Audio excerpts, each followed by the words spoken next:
Dès l'âge de 8 ans, j'avais choisi de faire 3 choses différentes. Être moine, être constructeur, peut-être architecte, parce que mon grand-père était architecte et avait eu le premier prix de Rome d'architecture.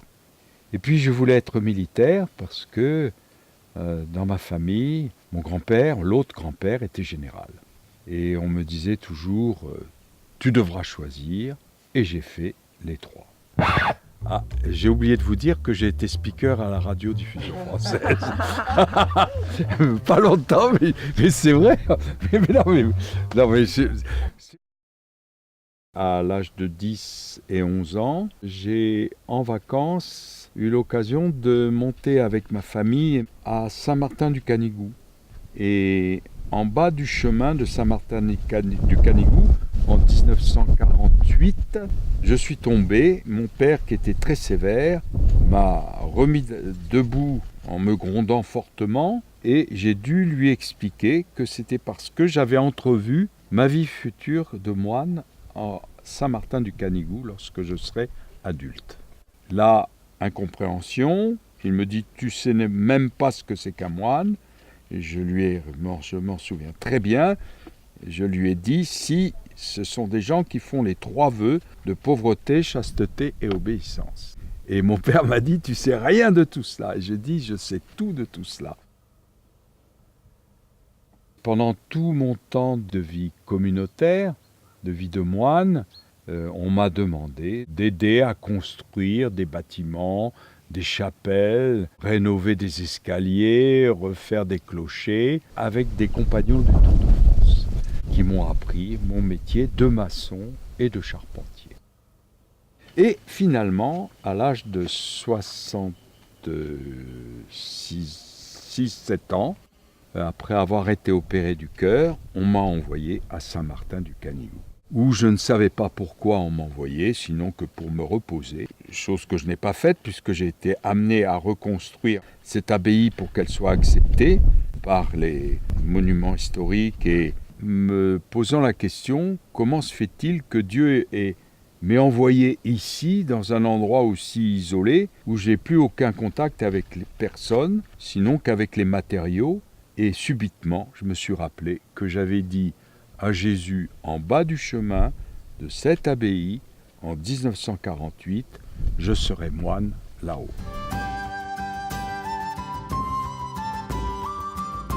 Oui, entrez les jeunes. Voilà, je vous ai dit qu'il n'y avait que des jeunes ici. Alors, bon. Bonjour, ça va? Il y en a qui ont soif parmi vous? Parce que ça, je peux vous donner de l'eau, hein? Bonjour. C'est vrai? Allez bien prier la Sainte Vierge, hein? Voilà. Oui. Et demandez-leur à chacun. Chacun demande à la Sainte Vierge quelque chose de précis, hein? Pour un ami, pour maman, pour mamie. Il faut lui demander. Parce que si on ne demande pas à la Sainte Vierge, on n'a rien.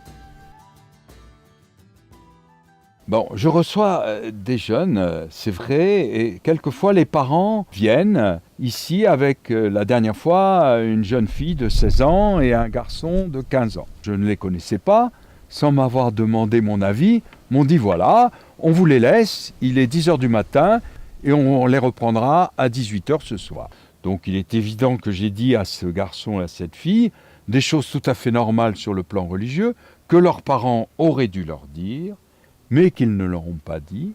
Et s'ils leur avaient dit, vraisemblablement, ça n'aurait pas été perçu aussi facilement que ça l'a été, parce qu'un ermite, bon, c'est quand même un personnage pour ces jeunes qui sort un peu de l'ordinaire. Peut-être qu'avant d'arriver ici, ils avaient entrevu un ermite devant sa caverne, barbu et avec un gourdin dans la main. Tout a basculé le jour de mon entrée au service où on m'a demandé ce que je voulais y faire. Et par dérision, j'ai demandé d'être général. Et je me suis retrouvé aux EOR très rapidement. J'ai été reçu sous-lieutenant et je suis parti comme officier de renseignement sur la frontière algéro-marocaine. Mais j'ai été blessé assez gravement et je me suis retrouvé sans emploi en Algérie dans l'action psychologique après avoir été inapte opérationnel. Et c'est là que j'ai pris la place d'un officier d'active saint-cyrien qui faisait un stage de renseignements assez spéciaux. J'ai pris son nom, son uniforme, sa place et j'ai fait son stage.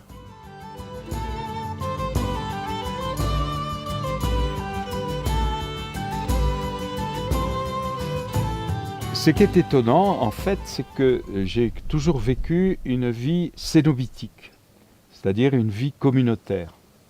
Et à l'âge de 70 ans, l'évêque m'a demandé de me reconvertir totalement et d'un coup à une vie érémitique, donc de me retrouver seul. La vie érémitique, c'est vivre seul sans pour autant refuser le contact des autres.